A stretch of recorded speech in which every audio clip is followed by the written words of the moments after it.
Still in Burlington, organizers couldn't have asked for a better weekend weather-wise for the Sound of Music Festival. The sun is shining on the shores of Lake Ontario at Spencer Smith Park, and that is where we find our own Louis Butko, who joins us with more. Louis?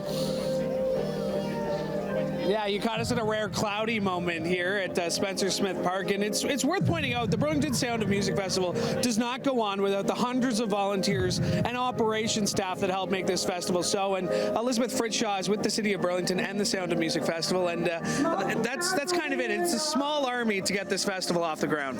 It's a very small army of two. And a flock of amazing volunteers that have been so loyal and dedicated to the festival that we pull it together every year, and it is an amazing event once you're all here. This is kind of like the Super Bowl, though, for the City of Burlington in terms of the people coming through here and just the celebration of all things Burlington. Yeah, this is really their signature event for the City of Burlington. It's been 44 years here, and it's really become part of Spencer Smith Park and Burlington's identity, and we're very lucky that it's turned into this over the years.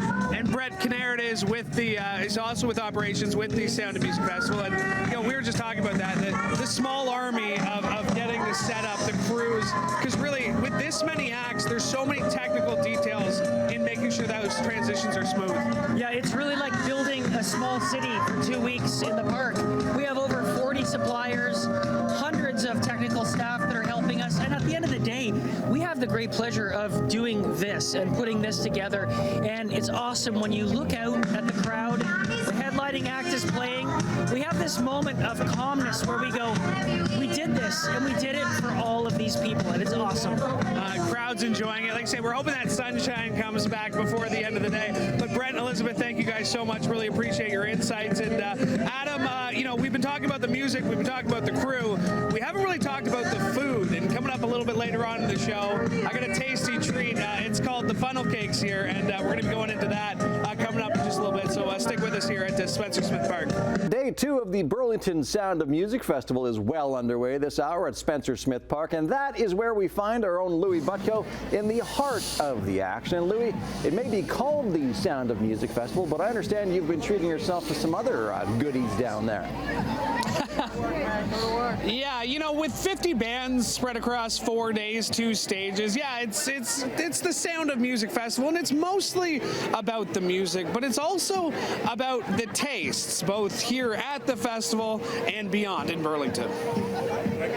When planning their schedule for the year, the Burlington Sound of Music Festival is always circled on Paul and Magda's calendar. It's the beginning of the season, summer coming, family's tradition. They just can't, like the first customer, we can't wait for you to be open, get our special treat.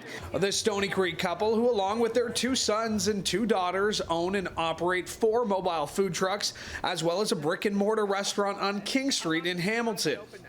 The longest running food vendor at the popular festival, the couple have been serving up their delicious fried dough treats along with other popular festival fare for more than 3 decades. We came year 95, so 29 years, 30 times in a festival like this. Festival Cafe is one of dozens of food trucks and vendors operating inside the festival grounds with options from sweet to savory and everything in between.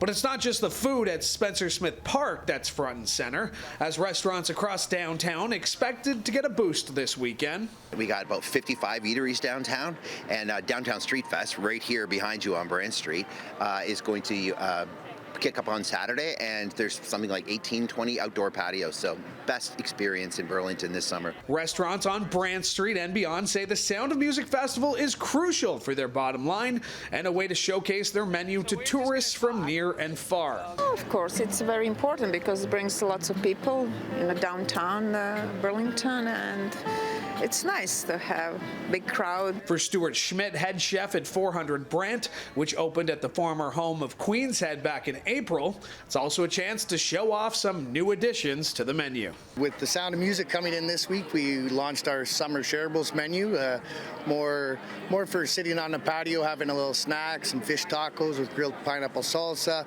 some kettle chips and dip, just something you can snack on with a couple people on the patio. It's perfect time for that.